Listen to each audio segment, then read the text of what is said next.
또 주님 주시는 말씀 또 나누도록 하겠습니다. 우리 디모데후서 3장 15절에서 17절 우리 같이 봉독하겠습니다. 같이 읽습니다. 시작. 또 어려서부터 성경을 알았나니 성경은 능히 너로 하여금 예수 안에 있는 믿음으로 말미암아 구원에 이르는 지혜가 있게 하느니라. 모든 성경은 하나님의 감동으로 된 것으로 교훈과 책망과 바르게 함과 의로 교육하기에 유익하니 이는 하나님의 사람으로 온전하게 하며 모든 선한 일을 행할 능력을 갖추게 하려 함이라. 아멘. 네, 오늘 디모데후서 3장 15절에서 17절을 본문으로 성경을 읽읍시다. 또 이제 제목으로 좀 말씀 나누려고 하는데요. 우리가 하나님이라는 존재, 여러분 하나님은 영적인 존재죠. 우리는 육의 몸을 입고 있는 존재고, 그러면 영이신 하나님을 우리가 어떻게 알 수 있겠어요? 이분은 우리의 힘으로는 영이신 하나님을 알 수가 없어요. 그래서 하나님은 하나님 존재를 우리에게 알려주시기 위해서 이제 이렇게 가르쳐주고 드러내시는 일을 하시는데, 그게 이제 뭐냐면 계시라는 겁니다. 계시. 근데 이 계시에는 크게 두 가지가 있어요. 첫 번째는 일반 계시입니다. 일반 계시는 뭐냐면 그분이 만드신 만물, 이 자연을 통해서 자신을 드러내시는 거예요. 여러분, 자연이 얼마나 아름답습니까? 자연을 파괴하는 인간이 참 문제지, 자연은 너무 아름다워요. 우리 하나님은 그렇게 아름다우신 분이셔요. 그리고 자연이 존재한다, 우주가 존재한다는 것은 결국 무엇을 말해요? 여러분, 사실 세상 과학은요, 이 우주의 존재를 우연히 모든 것이 만들어졌다고 설명을 해요. 근데 이것은 우리가 아셔야 돼요. 이건 가설입니다. 가설. 그랬을 것이다지 이게 진리가 아니에요. 그러나 성경은 분명히 알려주죠. 하나님이 이 세상을 창조했다. 하나님 만드신 거예요. 그러니까 우리는 자연이 있다라는 것을 통해서 사실은요, 뭐 하나님을 생각 안 해도 우린 그걸 생각해야 돼요. 자연이 있다는 것은 누군가 만든 어떤 존재가 있다는 거예요. 그렇잖아요. 오늘도 김경래 원사님도 아주 이쁘게 마우라도 하시고 이렇게 바바리 코트 같은 거 다 입고 오셨는데, 그 바바리 코트 누가 만든지 아세요, 권사님? 몰라요? 그러면 누가 만든지 모르니까 어떤 사람이 설명하기를 그거는 뭐 풍화작용에 의해서 시간이 지나면서 서로 막 이게 막 꼬이고 꼬이더니 그렇게 옷이 만들어졌다 그러면은 이게 믿어져요? 안 믿어져요. 아니, 아무리 이게 우연적으로 만들어져도 저렇게 정교하게 어떤 체계를 갖추고 짜임새 있게 만들어질 수 없어요. 우연히는. 그러면 우주가 얼마나 질서정연하고 얼마나 아름답습니까? 여러분, 모기 하나의 날개를요, 현미경으로 봐요. 그게 얼마나 이게 그냥 막 얽혀 있는 게 아니에요. 얼마나 아름답게 그 촘촘하게 질서 있게 이렇게 만들어졌는지 몰라요. 여러분, 우주는요 우연히 생긴 게 아닙니다. 분명히 어떤 분이 만들었다는 거야. 근데 성경은 이 분을 하나님이라고 말하는 거죠. 하나님만. 그러니까 이 자연 만물을 통해서 우리는 하나님을 알 수 있어요. 근데 이 하나님을 알 수 있지만 이렇게 알 수 있는 것은 그냥 막연히 그분이 계시겠구나, 그분이 아름답구나, 그렇게 대단하시구나, 이것만 알지 그분의 마음, 생각, 뜻, 계획, 우리를 왜 만드셨는지, 어떤 앞으로의 일들을 이루실지 몰라요. 근데 하나님은 이것을 또한 알려주고 계시는데 이것을 특별 계시라고 해요. 이 특별 계시가 뭐에 속하냐? 바로 성경입니다. 성경을 통해서 하나님은 하나님의 뜻과 계획과 마음을 우리에게 알려주시는 거예요. 그래서 우리는 이 성경을 통해서 하나님의 존재뿐만 아니라 하나님이 어떤 마음을 갖고 계시고 우리를 왜 만드셨고 또 우리 인간을 향한 어떤 계획을 갖고 계시며 앞으로 어떻게 이 세상을 이끌어 나가실지, 이 특별 계시인 성경을 통해서 우리는 하나님을 알 수 있다. 할렐루야. 그래서 성경을 우리가 읽으면 성경을 통해서 하나님을 만나고 하나님에 대해서 깨닫고 하나님에 대해서 우리가 깊이 체험할 수 있고, 성경이 그래서 중요한 거야. 그러면 여기서 이제 우리가 한 가지 생각해 볼 것은, 성경은 그래 하나님을 알 수 있는데 왜 이게 하나님의 말씀이냐 이거예요. 어떻게 이게 성경이 하나님의 말씀이라고 말할 수 있습니까? 이 성경은 사람이 기록한 거 아닙니까? 맞아요. 사람이 기록했죠. 근데 우리가 하나님의 말씀이라는 거예요. 그럼 어떻게 우리가 믿을 수 있냐 이거예요. 어떤 목사님이 그런 말씀을 하시더라고. 이제 이렇게 교회에서 이렇게 볼일을 보다가 배가 고파서 짜장면을 시켰대요. 짜장면 배달원이 이렇게 왔는데 책상에 성경책이 펴진 것을 보고 이렇게 말하더래요.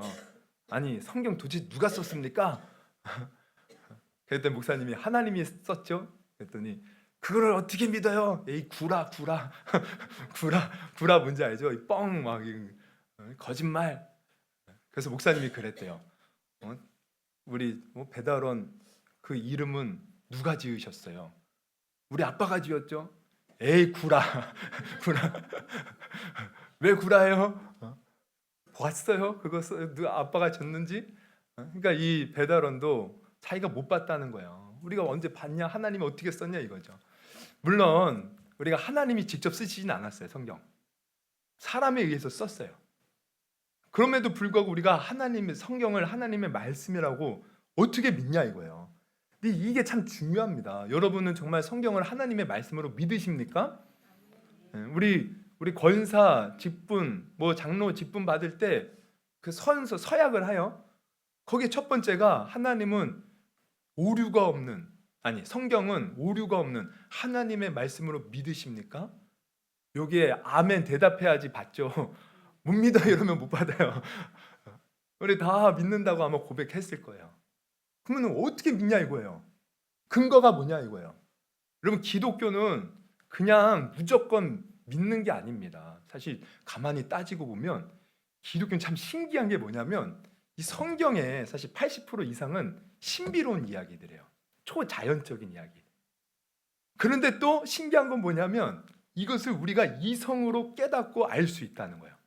그러니까 믿을 때 그냥 막연히 믿는 게 아니고 하나님 우리에게 이성을 주셨는데 이성을 통해서 우리가 이해하면 또 믿을 수가 있어요. 때로는. 그러니까 성경이 하나님의 말씀이다. 이것도 이해할 수 있다. 이해할 수 있다는 건 뭐냐면 근거가 있다는 거야. 그럼 왜 그것이 근거가 되는? 어떤 근거가 있냐? 하나님의 말씀이란 근거. 첫째는 이겁니다. 성경은 사람이 기록했지만 중요한 것은 그 사람이 그냥 자기 마음대로 기록한 게 아니라 하나님의 감동을 받아서 기록되었다는 거예요. 그래서 오늘 본문에도 보면 성경은 하나님의 감동으로 되었다 이렇게 나와 있고 우리 베드로 후서 1장 20절 21절을 보면 이렇게 나와 있죠. 먼저 알 것은 성경의 모든 예언은 사사로이 풀 것이 아니라 21절 같이 읽습니다. 시작. 예언은 언제든지 사람의 뜻으로 낸 것이 아니요 오직 성령의 감동하심을 받은 사람들이 하나님께 받아 말한 것임이라. 보면은 성령의 감동하심으로 사람이 이렇게 그 성경의 예언의 말씀들을 기록하고 받아 적고 했다는 거예요. 성령의 감동 받아서. 그럼 이 감동 받았다는 건 뭡니까? 여러분 이 감동은 다른 말로 하면 영감 받았다. 영감하니까 영감 빨리 가서 빨래나 해. 막 영감, 할아버지 영감 아니고 영감은 이게 뭐냐면 이게 참 신기한 거예요. 우리가 영혼을 가진 존재에게 사실 영감을 받아요. 우리가 이제 예술하는 사람들도 보면은 이게 사실 영감이라는 말은 세상의 용어입니다.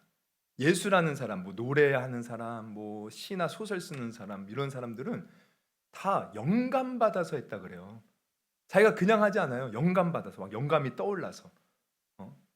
그래서 어떤 그 노래 작사자는 자기가 이렇게 뭘 영화를 보는데 갑자기 영감이 떠올라서 그 아주 유명한 노래의 그 가사들을요 30분도 안 돼서 다 적었다는 거예요.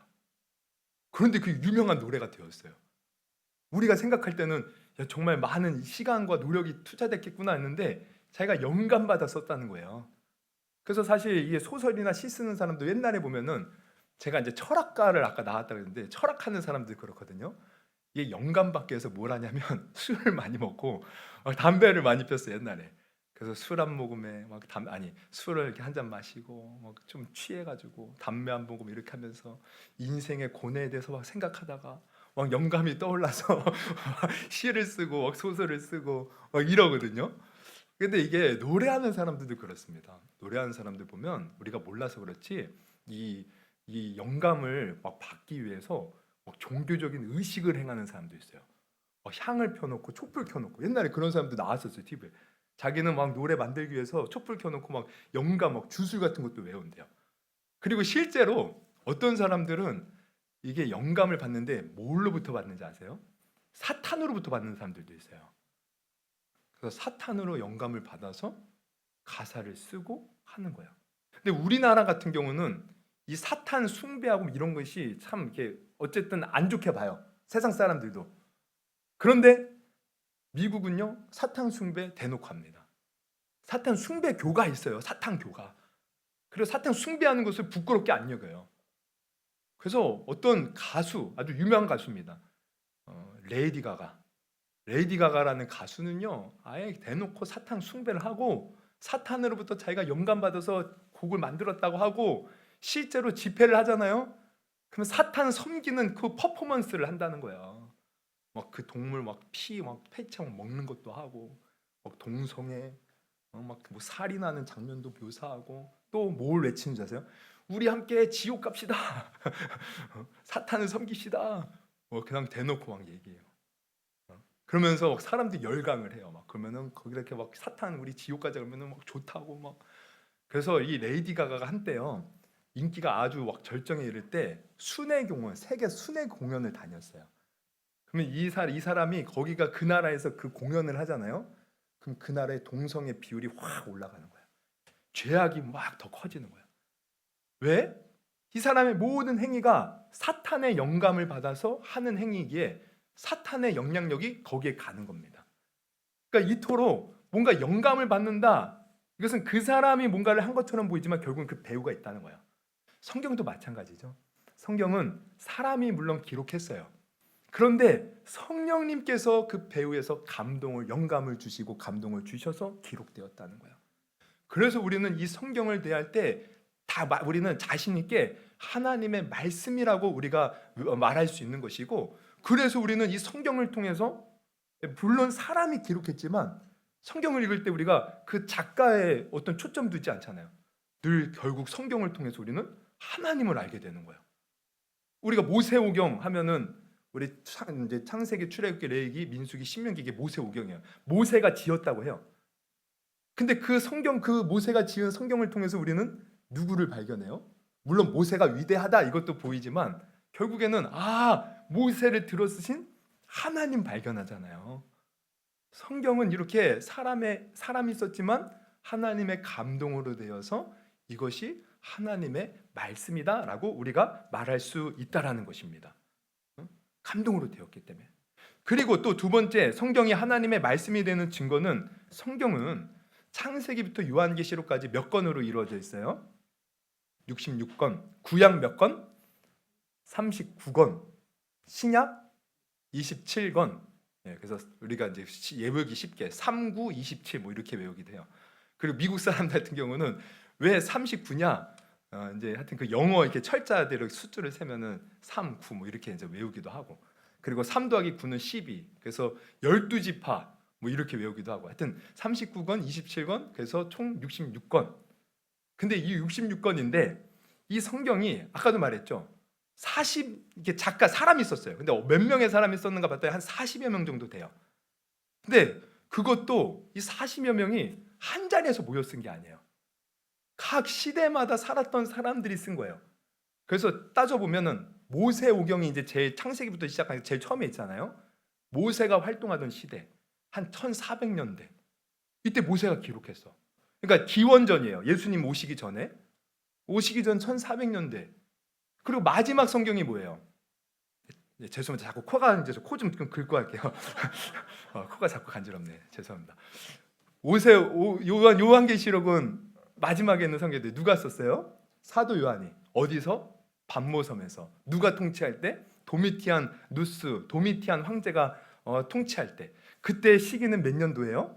대략 90년대 중후반으로 봐요. 그래서 한 95년경으로 보는데, 그러면은 기원 전 1400년대, 한 1450년, 뭐 하여튼 이게 사람 학자마다 좀 다른데 그때 처음 쓴 성경, 마지막은 기원 후 95년경. 그럼 거의 1500년 그 시대마다 이제 그 1500년이 지나면서 그 시대마다 쓴 성경들이 모여 있단 말이에요. 그러면 1500년을 여러분 생각을 해보세요. 우리가 사실 100년만 지나도요, 10년만 지나도 뭐라 그래요 우리가? 뭐가 변한다 그래요? 강산이 변한다 그러잖아요. 100년 지나면 뭐 완전히 뭐 딴 세상이에요. 1500년은요 이거는 완전히 그냥 서로 생각도 다르고 시대 완전히 다 달라. 근데 놀라운 것은 그렇게 1500년에 걸쳐서 40여 명의 작가가 썼는데 성경은 통일성을 이루고 있다는 거예요. 통일성. 한 가지 주제로 쭉 흘러요. 하나님이 이 세상을 창조하셨는데 인간이 죄로 말미암아 타락하여 멸망에 이뤄요. 하나님은 이것을 눈뜨고 볼 수 없어서 우리를 사랑하시기에 구원의 역사를 이제 계획하시는데 그 구원을 이루신 분이 우리 예수님이셔요. 그래서 예수님이 구원을 이루시고 이제 성령 시대가 지나서 예수님이 다시 오면 다시 하나님이 그 창조, 첫 창조는 마귀로 말미암아 파괴되었지만 이제는 예수님이 오셔서 새로운 창조, 그게 새 예루살렘, 천국, 이것을 완성하신다. 이게 창세기부터 요한계시록까지 흐르는 거예요. 어떻게 이런 일이 벌어질 수 있습니까? 아까도 말했지만 바로 하나님이 비록 사람이 있었지만 그 사람을 성령님이 붙들으셔서 성령의 감동으로 쓰게 하니까 시대가 지나고 사람이 여러 사람이라도 이 성경은 하나로 통일되더라. 그래서 성경은 하나님의 말씀이라는 거예요. 이 정말 이거 불가사의한 일입니다. 놀라워요. 우리가 정말 성경에 대해서 알면 이 놀라움을 금치 못해요. 정말 놀랍잖아요. 어떻게 이렇게 통일성을 이룰 수 있을까? 그리고 또 셋째, 성경이 하나님 말씀의 증거는 성경은 하나님이 기록하셨기 때문에 이게 시간과 공간을 초월합니다. 사실 성경은요, 시간과 공간 속에서 기록되어 있어요. 그래서 우리가 성경을 읽을 때 주의할 것은 먼저 이 성경의 말씀을 이야기해서는 그 시대의 역사적인 배경을 좀 알아야 돼요. 사실은 알아야 엉뚱하게 해석하지 않아요. 모르면 지 마음대로 그냥 막 해석해 버리는데 배경을 좀 알면 이러한 의미에서 이게 기록되었구나. 그래서 이 사실 이제 여러분 이제 성경을 앞으로 읽을 때 뭐 책 보조책을 사고 싶다 그러면은 성경의 어떤 배경에 관한 것들을 많이 읽으십시오. 이게 많이 도움이 됩니다. 그때 사실 이게 분별도 돼요. 많은 사람들이 배경을 뛰어넘어 지 마음대로 좀 약간 영적으로 해석하는 경우가 있는데 좀 잘못된 해석들이 굉장히 많습니다. 근데 어쨌든 우리는 배경, 왜냐하면 하나님은 그 시대에 그 시대에 그 사람들을 향해서 사실 먼저 1차적으로 말씀하신 거거든요. 그 시대에 필요한 말씀들이에요, 이거는. 그러니까 성경이 더 신비로운 이게 신빙성이 있는 게 그 시대에 적용되는 말씀이었다, 그 당시에. 근데 놀라운 건 또 뭐냐면 그 당시에 그 시대 사람들을 향해서 회개하라, 너희들 잘못됐다 말을 했는데 이 말은 또 신기한 것은 그 시대에 제한되지 않고 또 시대가 흘러서 우리에게도 동일하게 적용이 되더라는 거예요. 왜냐? 살아계신 하나님의 말씀이기 때문에. 그래서 우리가 배경을 통해서 그 말씀을 이해하지만 이해한 말씀을 통해서 우리를 적용할 때 또 생생하게 살아있는 하나님의 말씀으로 깨우달아지더라는 거예요.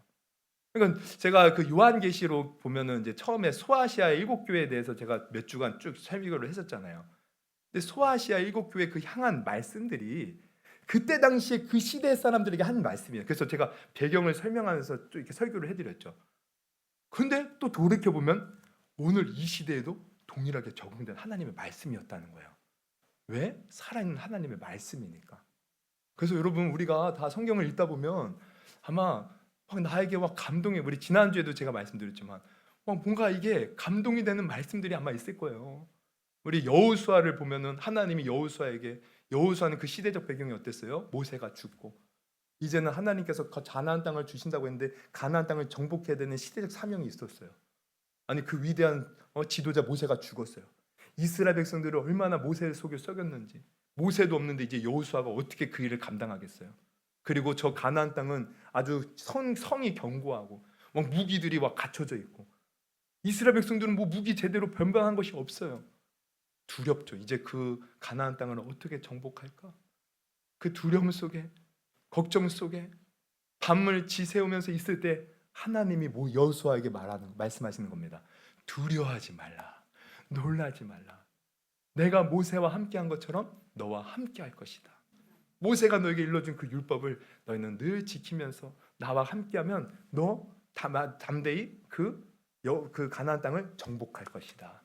그래서 이게 그렇게 우리가 읽는데 때로는 이 말씀을 읽는데 이게 우리에게 하나님의 말씀처럼 들리는 거야.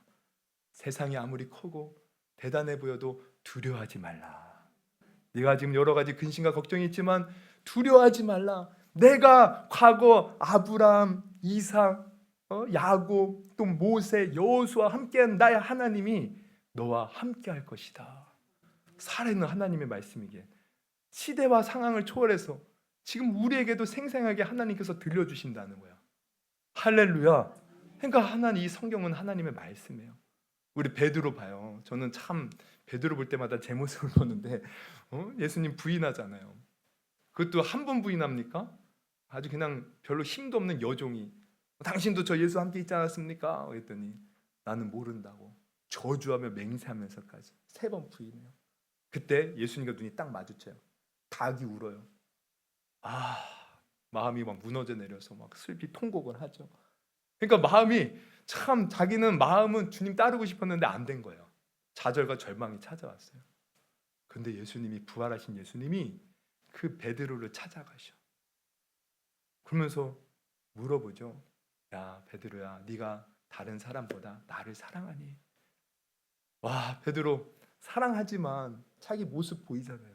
연약한 모습, 주님 배신한 모습, 부인한 모습, 자신 있게 말을 못해요. 내가 주님을 사랑하는지 주님이 아시지 않습니까? 또 물어봐요. 네가 나를 사랑하느냐? 또 물어봐요. 3번 물어보는 거예요. 왜 3번 물어봐요? 3번 부인한 베드로 그 모든 마음의 짐을 덜어주시는 거예요. 너는 비록 나를 부인했을지 모르지만 내가 너에게 힘을 준다. 걱정하지 말고 염려하지 말고 내 양을 먹이고 치라. 사명 주시잖아요. 베드로는 거기에 위안을 받고 나중에 성령 받고 사도 베드로가 되는데 그걸 보면 우리도 깨달아요. 하나님이 마치 나에게 네가 나를 사랑하느냐? 주님 저 사랑하는데 제 모습을 보면 부끄러움이 많습니다. 걱정하지 말고 염려하지 마라. 주님이 우리에게 다가오는 그 말씀들. 여러분 성경은요 살아있는 말씀이기 때문에 이렇게 하나님의 말씀이기 때문에 이렇게 우리가 그 속에서 은혜를 받고 하나님을 느끼게 되어 있다는 거예요. 그러니까 이것은 물론 뭔가 우리가 외적인 증거라고는 할 수는 없지만 우리가 다른 사람에게 당당하게 성경이 하나님의 말씀이라고 말할 수 있는 증거가 된다는 거죠. 여러분 성경은 살아 있습니다. 하나님의 말씀이기 때문에 그래서 우리는 이 성경을 부지런히 읽어야 돼요. 읽어야 하나님을 알고 읽어야 하나님의 마음을 느낄 수 있고 읽어야 내가 하나님의 뜻대로 행할 수 있는 것입니다. 그러면 이게 성경은 하나님 말씀이다. 그래서 여러분 이게 내가 하나님을 알고 싶다. 성경 읽으시면 돼요.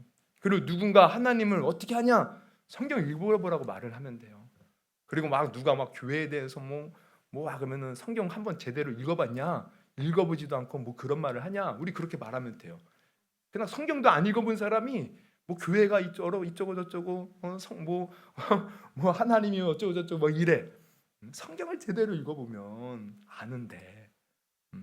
그래서 성경을 우리가 먼저 동기를 가지자. 하나님의 말씀이구나. 내가 성경을 읽어야겠다. 이것을 아시고 또 하나 우리가 나눌 것은 그러면 성경은 하나님의 말씀이에요. 그래서 하나님이 특별 계시로 우리에게 알려주시기 위해서 이 성경을 주셨어요. 그러면 이 성경을 왜 우리에게 주셨을까? 무엇을 알게 하시려고 주셨을까? 이 성경이 기록된 목적이 있다는 거죠. 그것은 제가 오늘 아침에 말씀드린 건데 성경이 기록된 목적 이거 뭐예요? 이 성경을 통해서 우리 어떤 사람은 그래요. 점치듯이 이거 이렇게 점괘를 이렇게 뽑듯이 성경 쫙 펴갖고 쫙 보다가 딱 마음에 와닿는 거 있으면 이거 봐 하나님 이 말씀 주셨다고 그러면서 점을 치듯이 하는 사람도 있고 그냥 성경에서 하여튼 성경에는 복도 기록되어 있어요. 그러니까 복만 찾아서 내가 복 받으려고 하는 것도 있는데 하나님께서 성경을 우리에게 주신 진정한 목적은 뭐예요? 제가 오전에도 말씀드렸듯이 바로 생명, 영생, 구원입니다. 그래서 우리 다시 한번 요한복음 20장 30절 31절을 보면 이렇게 나와 있어요. 예수께서 제자들 앞에서 이 책에 기록되지 아니한 다른 표적도 많이 행하였으나 오직 이것을 기록함은 너희로 예수께서 하나님의 아들 그리스도이심을 믿게 하려 함이요 또 너희로 믿고 그 이름을 힘입어 생명을 얻게 하려 함이라. 우리에게 생명을 얻게 하려 함이래요. 예수를 믿고 하나님의 아들 그리스도를 믿게 하려고 하는 것이래요. 그러니까 생명은 뭐예요? 아까도 말씀드렸지만 영생을 얻는 거예요. 영생은 단순히 영원히 사는 게 아니라 어디서 살아요? 어디서 살아요? 지옥에서 살 거예요, 영원히? 하나님 나라에서 영원히 사는 게 영생이라는 거예요. 이 생명은 바로 그거예요. 하나님 나라에서 살 수 있는 그 하나님 안에서의 거룩함을 회복하는 것, 하나님 형상을 회복하는 것, 이게 생명입니다. 단순히 내가 호흡하는 이게 생명이 아니고 이 여기서 말하는 생명, 죽었던, 영원히 죽었던, 죄로 말미암아 죽었던 우리를 살리는 생명, 하나님 형상을 회복하는 생명, 하나님 나라에 당당하게 들어가게 하는 생명, 이 생명을 우리에게 주신다는 거예요. 그래서 그 생명을 가지고, 영생을 가지고 우리는 어디에 들어가요? 천국에, 하나님 나라에. 그러면 이게 성경이 우리에게 주신, 그러니까 성경이 기록된 목적, 하나님이 이 말씀을 주신 목적이라는 거예요. 그러면 우리는 성경을 통해서 뭘 봐야 돼요? 천국을 봐야 되는 거예요, 사실. 예수님께서도 이 땅에 오셨을 때 제일 먼저 하신 말씀 뭐예요? 회개하라. 천국이 가까이 왔느니라. 천국을 말씀하셨어요. 그래서 예수님이 직접 십자가에 달려 죽으시고 우리를 천국으로, 너희들 근심하지 마라. 내가 가면 너희를 위하여 예비할 것, 처소를 예비하러 가노니 너희들이 거할 것이 많도다. 그래서 내가 다시 오면 너희를 그 처소로 인도한다. 천국이요, 천국. 성경은 우리에게 천국으로 초청하고 있는 거예요. 하나님이 우리에게 성경 말씀을 주신 것은 천국으로. 여러분, 우리는 성경을 제대로 읽으면 어떻게 됩니까? 사실 천국을 바라보는 믿음의 눈이 생겨야 되는 거야. 그러면은 반대로 내가 성경을 읽었다고 하는데 천국이 안 보인다. 그럼 이거 제대로 읽은 겁니까? 못 읽은 건가? 못 읽은 거야. 신앙생활 할 때도 마찬가지죠. 우리가 정말 하나님의 뜻대로 신앙생활하는 것은 언제나 천국입니다. 천국. 영생을 누리는 것. 근데 제가 오전에도 말씀드렸지만 여러분 정말 신앙생활하면서 천국, 영생에 대한 설교를 얼마나 많이 들어보셨습니까? 정말 저는 깜짝 놀랄 때가 있어요. 어떤 사람은 영생에 대한 설교를 막 몇십 년을 다녀도 들어본 적이 없다라고 말하는 사람. 물론 말 전했겠죠. 자기가 관심이 없어서 그랬겠죠. 근데 보면은 그만큼 우리는 천국, 영생에 관심 없이 그냥 막연히 예수 믿고 막연히 교회 다니고 아닙니다. 여러분 우리는 다 천국을 향해서 지금 가고 있는 거예요. 이 방향성을 우리가 분명히 하셔야 돼요. 여러분 오늘도 우리가 열심히 예배드리고 기도하는데 그 중심에는 천국이라는 거예요. 천국. 그래서 우리가 이 천국으로 내가 무장되어지고 내가 천국에 들어갈 확신을 갖게 되면 여러분 우리의 생각과 사고방식은 완전히 달라집니다. 완전히 달라져요. 여러분 봐세요. 어떤 이제 우리가 간증 보면은 교통사고가 났대요. 근데 아무개는 이렇게 죽었는데 내가 거기에 탔는데 몇 명이 죽고 나는 살아났다. 할렐루야, 나 살아났습니다. 난 이렇게 다들 죽는 데서도 살아났어요. 그런데 이것을 우리가 띠리리 이제 필름의 거꾸로 가서 만약에 이게 죽은 사람 중에 거기도 분명 예수 믿는 사람들이 있을 거예요. 그러면은 그 예수 믿는 사람들이 이제 죽었어. 그러면 이 사람의 간증에 의하면 그 사람은 하나님이 버리신 거예요? 하나님이 함께 하시지 않는 거예요? 아니라는 거죠. 어쩌면 그 사람, 죽은 사람은 오히려 더 복받은 게 아니겠습니까? 왜? 하나님의 부르심을 받아서 천국에 들어간 거잖아요. 그러니까 이 천국을 우리가 바라보면 그냥 간증이 그냥 단순히 나 구원, 나 살아났어 이게 아니고 하나님이 나를 천국으로 인도하지 않고 이렇게 살아남게 한 이유는 아마 아직 사명이 있어서 그러신가 봐요. 내가 주님 부르시는 그날까지 주님의 사명이 무엇인지 알고 더 열심히 살겠습니다. 어쩌면 간증 내용이 바뀐다는 거예요. 그리고 죽은 사람도 마찬가지. 우리는 무조건 죽었다고 저주받은 게 아닙니다. 사실 우리가 천국을 가진 사람은 오히려 죽음이라는 관문을 통해서 천국 들어가는 거 이거 축복 아닐까? 축복이죠. 오히려 이 땅이 고난 많고 참 걱정 근심 많고 문제투성이고 몸도 늙어갈수록 왜 이리 아픈지 그러나 이 고통스러운 인생 하나님이 더 빨리 부르는 게 어쩌면은 축복 아닐까요? 근데 오히려 우리는 그 천국 빨리 가라고 하면 아니 이놈의 자식이 지금 못하는 말이 없어 이럴 수 있는데 이게 아니라는 거예요.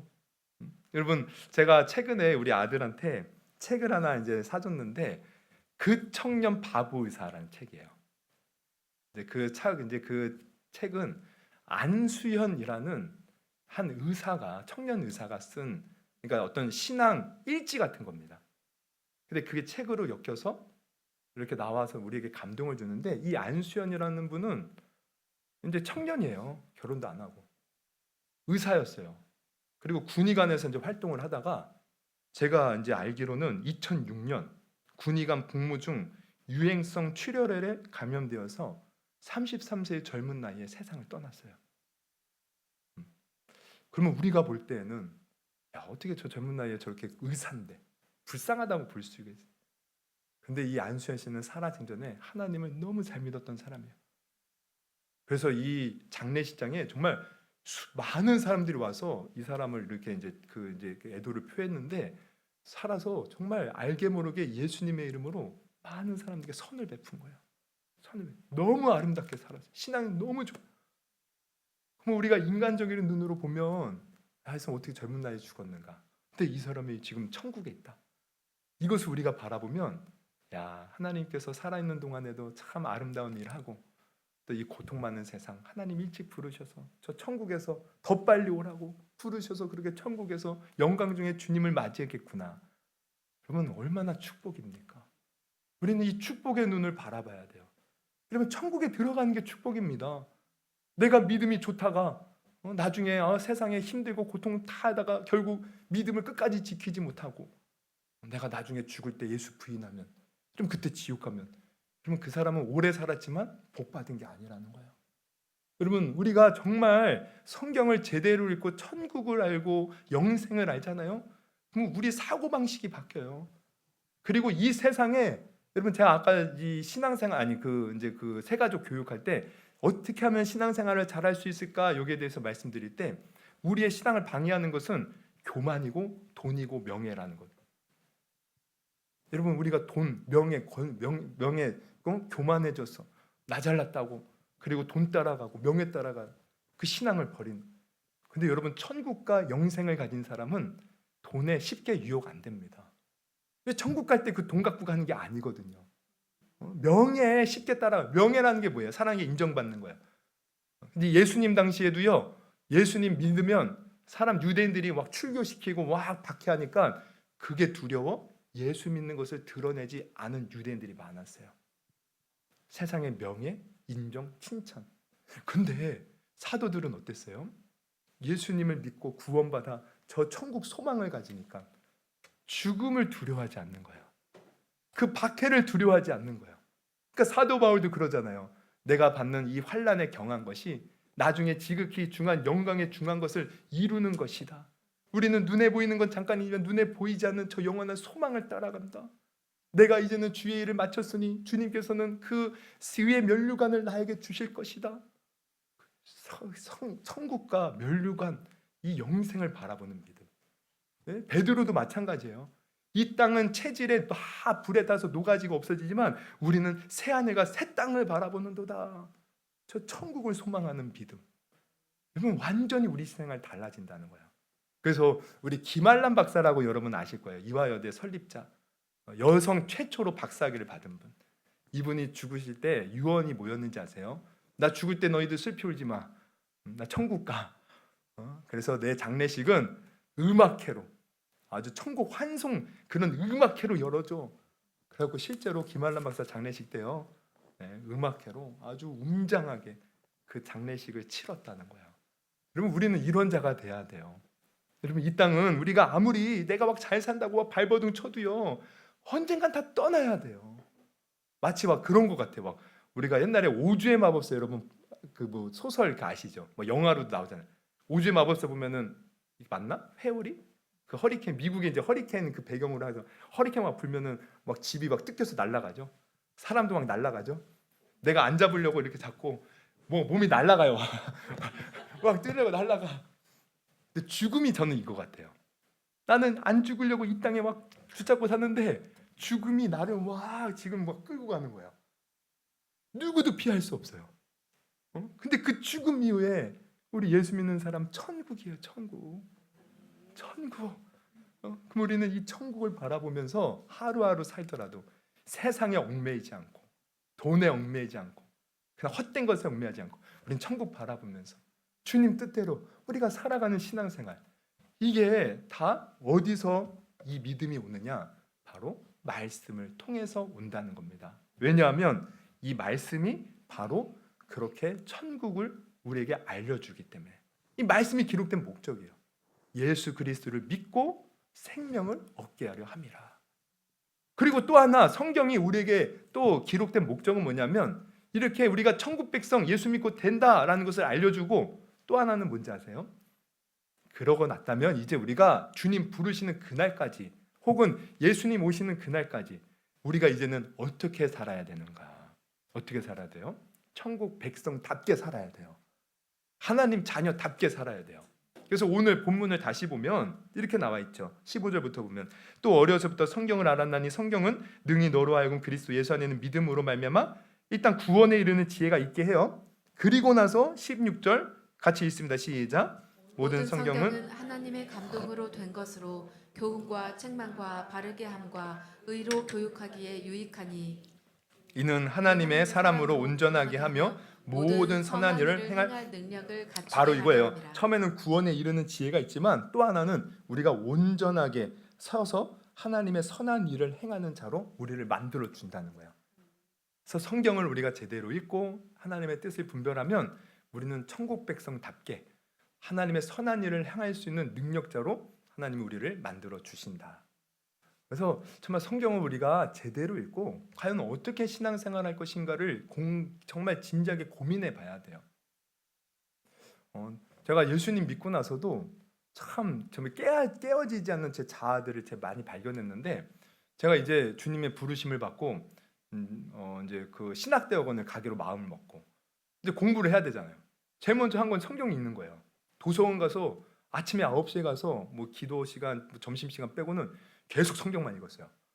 한 달을 그렇게 읽으니까 일독을 하겠더라고요. 이게 성경 읽는 게 좀 쉽진 않았어요. 이해도 해야 되니까. 하여튼 열심히 읽었어요. 열심히. 근데 그렇게 내가 신학대학원에 가려고 읽었는데 저는 읽을 때 막 충격적인 내용들을 많이 이렇게 접하는 거예요. 뭐 예를 들면 예수님이 이제 그 팔복에 대해서 말씀하시잖아요. 근데 팔복에 보면 누가 복이 있냐? 심령이 가난한 자가 복이 있대요. 심령이 가난한 자. 마음을 비우고 주님 바라보고. 근데 저는 제 마음은 가난하지가 않는 거예요. 제 마음은 은근히 내가 이제 목사가 되었어. 물론 주님 뜻대로 됐지만 어떤 마음인지 아세요? 나도 앞으로 유명한 목사 되고 저 대형교회처럼 목사 되어서 좋은 것도 누리고 사람들에게 칭찬도 받고 인정도 받고 그런 목회자 돼. 저 이런 꿈 꿨어요, 사실. 나도 모르게. 근데 그 말씀을 보는데 심령이 가난한 자가 복이 있다는 거예요. 애통한 자가 복이 있다는 거예요. 마음이 청결한 자가 복이 있다는 거예요. 의를 위하여 살아간 자가 복이 있다는 거예요.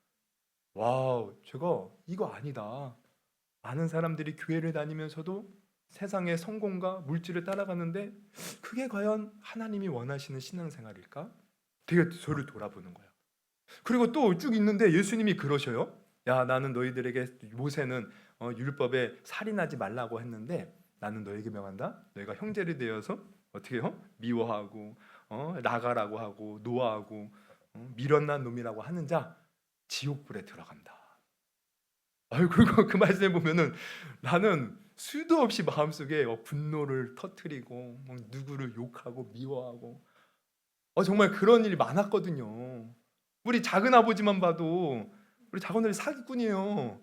내가 그 인간 때문에 필리핀에서 죽도록 고생하고 나와가지고 그 인간이 막 무슨 사실확인서 써가지고 내가 사기쳤다고 그래갖고 내가 뭐 법원에 끌려가고 경찰에 끌려가고 진짜 막 만나면 죽이고 싶었어요. 근데 주님이 딱 마음에 분노 노하는 자마다 심판받고 형제를 대하여 라가라는 것은 바보 뭐 욕하는 거예요.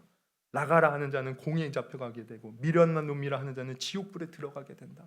원수를 미워하지 말고 원수를 위해 기도하고 너를 핍박하는 자들을 위해서 축복하라. 이 충격인 거야.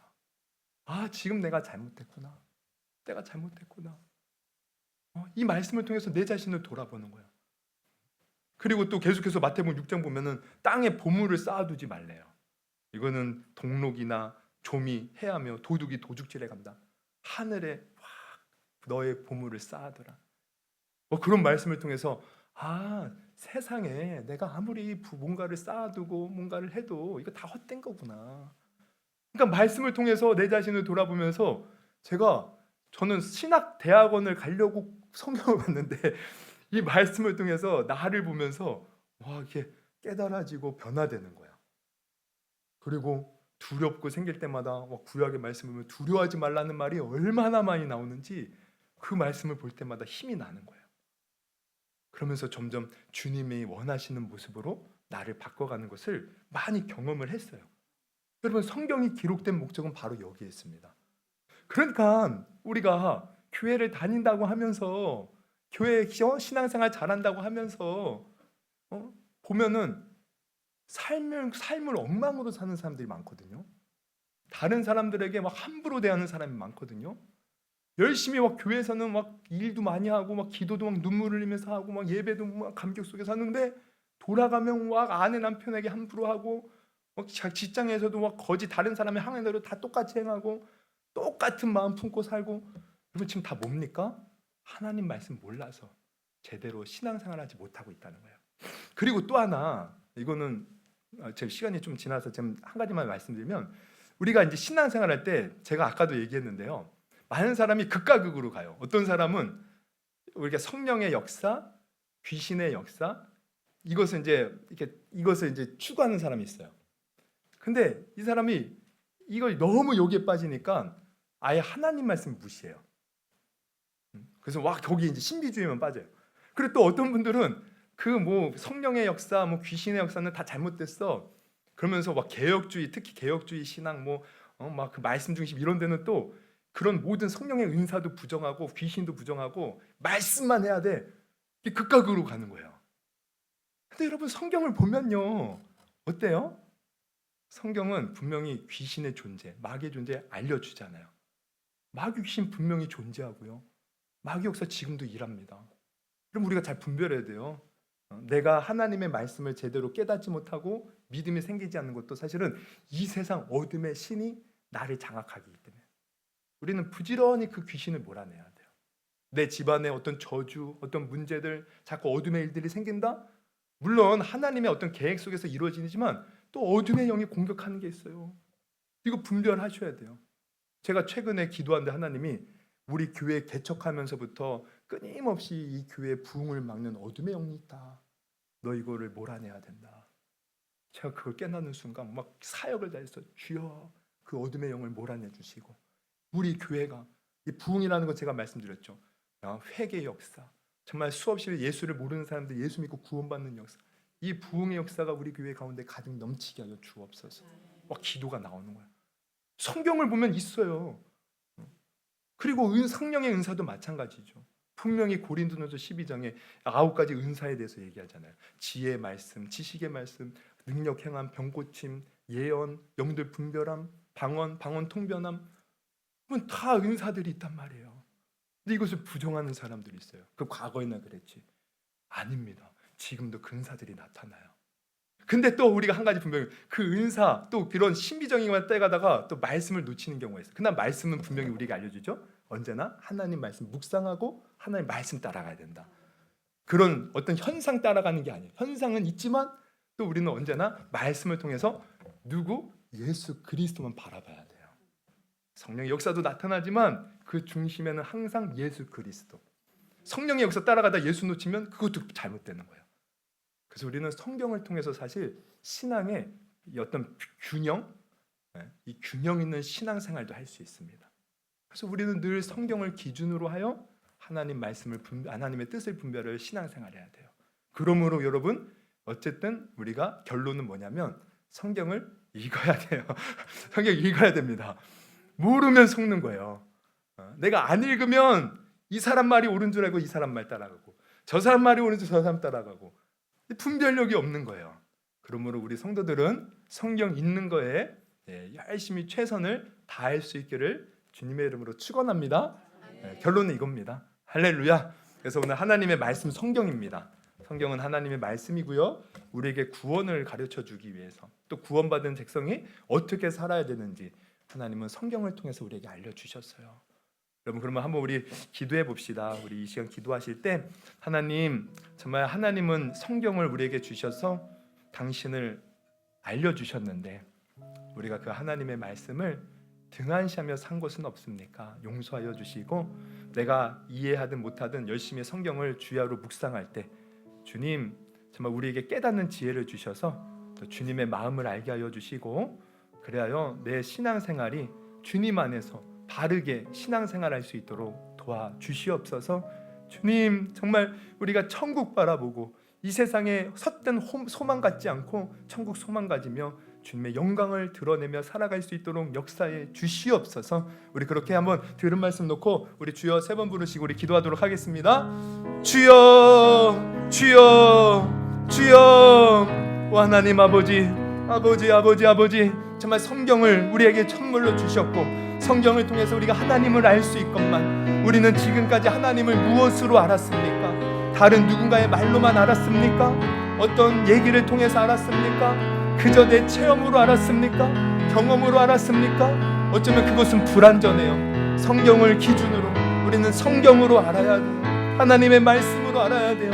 성경은 하나님의 말씀입니다. 살아 있습니다. 이 말씀을 통해 우리 하나님 만날 수 있습니다. 하나님의 뜻을 깨달을 수 있고, 또한 우리가 바르게 온전한 모습으로 우리가 신앙생활할 수 있어요. 좌로나 우로나 치우치지 아니하고 우리가 살아갈 수 있어요. 주님, 성경은 분명히 귀신에 대해서도 말하고 성령의 은사에 대해서도 말합니다. 또 뿐만 아니라 우리가 정말 말씀에 입각하여 오직 예수 그리스도만 의지하며 살아가야 된다는 걸 알려주고 있어요. 주님, 우리는 한쪽으로 치우치지 않게 하시고 바르게 분별하여 정말 아버지, 우리가 성경에 입각한 균형 잡힌 신앙생활하게 하여 주시옵소서. 오늘날 많은 사람들이 정말 잘못된 사상에 빠져서 잘못된 길로 가는 경우가 너무 많이 있어요. 극으로 치닫는 경우가 너무 많이 있어요. 우리는 극으로 치달아도 예수 극으로 치달아야 돼요. 오직 예수, 그 어떤 것도 아닙니다. 오직 예수. 정말 예수는 우리가 어떤 것도 타협점이 없어요. 예수만이 진리요 길이요 생명입니다. 예수를 믿는 자만이 영생을 얻고, 예수를 믿는 자만이 하나님의 자녀가 될 수 있어요. 내가 어떤 성령의 역사가 나타났다고 구원받는 게 아니에요. 예수 믿어야 구원받아요. 내가 어떤 말씀을 많이 알았다고 구원받는 게 아니에요. 예수를 알아야 돼요. 결국 성경은 예수를 알려줘. 주님, 이 진리들을 우리가 깨닫게 하여 주시옵소서. 주님,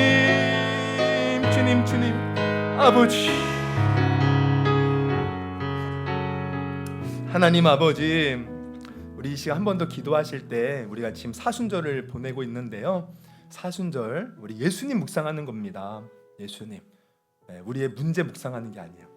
내 상황과 환경 묵상하는 것도 아니고, 그저 내 딱한 처지 막 한탄에 빠져서 묵상하는 것도 아니고, 또 나라가 이제 어수선한데 그 나라의 크고 작은 문제도 물론 많죠. 관심 갖고 우리가 힘써야죠. 근데 그 중에서도 우리 예수님 묵상해야 돼요. 예수님이라면 어떻게 하셨을까? 예수님, 우리 예수님 바라봐야 돼요. 그것 때문에 내 마음이 뺏겨서 예수님 못 바라본다? 사순절의 의미 없습니다. 성경도 마찬가지죠. 결국 성경은 예수 증거하는 거예요. 예수 믿고 영생 얻는 거. 예수를 놓치면 다 끝입니다. 성령의 아무리 큰 역사가 나타나도 예수 없으면 끝이에요. 내가 말씀을 다 통달하고 다 알아도 예수 없으면 끝장인 거예요. 여러분, 우리는 항상 예수로부터 시작되어서 예수로 마무리돼야 돼요.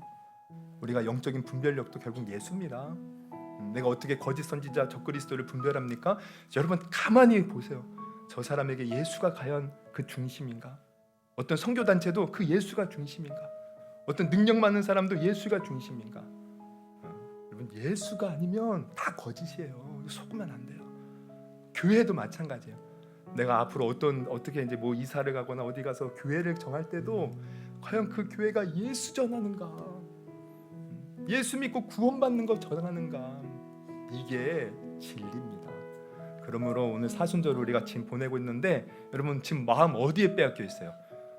내 마음이 저 세상 돈 벌고 뭐 열심히 내 일하고 거기에 빼앗기 그러면 안 됩니다. 다시 우리 마음을 돌이켜서 예수님께 집중하고 나를 위해 십자가 지신 예수님, 나를 구원하신 예수님, 나를 사랑하시는 예수님, 나를 위로하시는 예수님, 나의 몸과 마음을 회복하시는 예수님, 모든 또 구원의 은혜와 신령한 복을 이루시는 예수님, 우리 그 예수님 묵상해야 돼요. 우리 다시 한번 마지막 기도할 때 우리가 예수님 바라보게 하여 주시고 또 우리 성도들도 예수님 바라보는 우리 사순절 보내게 하시고 그래서 예수님을 발견할 예수님과 함께 할 때 또 지금까지 누리지 못했던 큰 은혜들 마음껏 누리고 또 예수 마음껏 전하는 삶을 살 수 있는 저희들 되게 해달라고 우리 주여 3번 부르시고 기도합니다.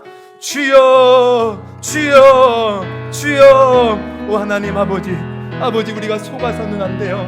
정말 아버지 초대교회 당시에도 예수가 하나님의 아들인 것을 부인하는 자들, 육체로 오신 것을 부인하는 자들이 이단이었어요. 아버지 오늘날에도 마찬가지예요. 예수가 가장 중요한데 다른 게 중요하대요.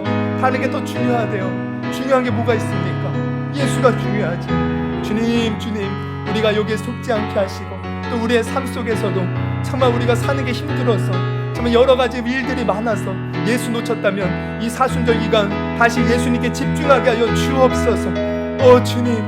주님 나의 나 된 것은 주님의 은혜예요. 내가 하나님 자녀 된 것도 주님의 은혜예요. 주님 내가 천국 들어가는 것도 예수님밖에 없어요. 주님 우리가 서로 사랑할 수 있는 근거도 예수예요. 주님 우리에게 소망도 예수예요. 주님 내가 힘들고 지칠 때 나를 위로하시는 분도 예수예요. 주님 우리의 무너진 가정을 회복시킬 분도 예수밖에 없어요. 우리가 정말 병들어서 아파할 때도 주님의 책찍에 맞으심으로 우리가 나음을 입었대요. 어둠의 세력들이 우리를 공격할 때도 무엇으로 그 귀신과 어둠을 몰아냅니까? 오직 예수 이름밖에 없어요. 내 이름으로 병든 자를 고치고 귀신을 쫓아내라고 했어요. 내가 성령의 은사를 받고 싶습니까? 그것도 예수예요. 나를 믿는 자들에게는 이런 표적이 따르리니 그가 내 이름으로 방언을 말하고 귀신을 쫓아내고 또한 어떤 독을 마실지 해를 받지 않아요. 뱀을 짚어요. 병든 자에게 손을 얹은 즉 나음을 입어요. 예수가 그들과 함께 하시니 그 따르는 표적으로 말씀을 확실히 증거했어요. 예수 예수님 우리에게 찾아와 내 마음의 중심 예수가 되게 하시고 우리의 필요한 모든 것들 구하라 주신다 하였사오니 예수 안에서 모든 것 누리는 저희들 되게 하여 주시옵소서. 하나님 아버지 정말 오늘 또 말씀을 통해서 우리가 성경이 하나님의 말씀인 것을 또 다시 한번 기억합니다. 하나님의 말씀이니 부지런히 우리가 성경을 읽어서 하나님의 마음을 알게 하여 주시고 또 성경이 기록된 목적은 예수 잘 믿어 우리가 다 천국에 들어가는 것이에요.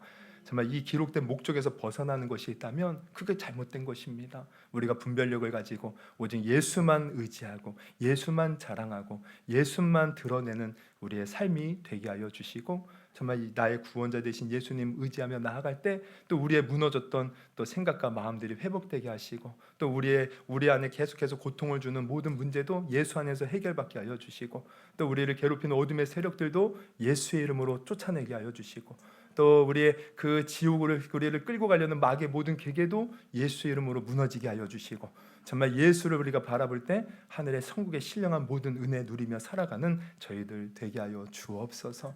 또 성경을 보니 예수님은 38년 된 병자 소망이 없어 죽어가는 영혼을 찾아가 위로해 주시고 살려 주셨어요. 거라사인 지방에 군대 귀신 들린 자도 모든 사람이 버렸지만 주님 찾아가서 위로해 주셨어요. 아들을 잃고 슬퍼하는 나인성 과부를 찾아가 주님이 새 생명을 주셨고 12의 혈루증을 하며 모든 것을 다 잃고 죽기만을 기다리는 여인을 찾아가셔서 새 생명 주셨어요. 주님 우리도 힘들고 어려울 때가 있습니다. 우리 예수님 바라볼 때 언제든 찾아오셔서 우리 위로하여 주시고 새 힘을 더하여 주시고 새 생명의 역사들을 우리 성도들 삶 가운데서 나타내 주시옵소서. 주님, 오늘 또 이렇게 오전부터 수고한 우리 모든 또 아버지 보이지 않는 일꾼들 기억하시고, 또 오늘 밥하느라 수고한 또 주님의 귀한 여종들도 좀 기억하여 주시고, 또 여러모로 또 주님 섬겼습니다. 섬김 위에 또 하나님의 은총이 넘치게 하여 주옵소서. 하나님, 정말 또 우리가 삶으로 돌아가서 또 주님 의지하며 살아갈 때 정말 우리의 삶의 현장들이 이전에는 힘들고 어려운 현장이었을지 모르지만 이제는 정말 주님과 함께할 때 다윗이 골리앗을 이긴 승리의 그 역사처럼 승리의 현장이 되게 하여 주옵소서.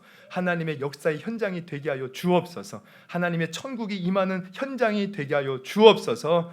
모든 것 맡겨놓고 예수님의 이름으로 기도드리옵나이다. 아멘. 우리 하나님께 우리 영광의 박수 올려드리겠습니다. 예, 할렐루야. 예, 우리 성경 계속 읽으시고요. 그 성경 창세기부터 민수기, 신명기 이렇게 좀 이렇게 개간 좀 이렇게 한 저거 제가 프린트를 했는데 지금 보니까 아직도 많이 있어요. 한 장씩 가져가셔서 참고하시면서 읽으시고, 네 맞아요, 그거 우리 권사님 잘 챙기셨네. 네, 그렇게 읽으시고 우리 성경 읽기 힘쓰시고요. 우리 또 한 주간 승리하십시오. 우리 주기도문으로 모든 예배 마치겠습니다. 하늘에 계신 우리 아버지여, 이름이 거룩히 여김을 받으시오며 나라의 마옵시며 뜻이 하늘에서 이루어진 것 같이 땅에서도 이루어지이다. 오늘날 우리에게 일용할 양식을 주옵시고 우리가 우리 죄 지은 자를 사여 준 것 같이 우리의 죄를 사여 주옵시고 우리를 시험에 들게 하지 마옵시고 다만 에게서 구하옵소서. 내게 나라와 권세와 영광이 아버지께 영원히 쌓옵나이다. 아멘.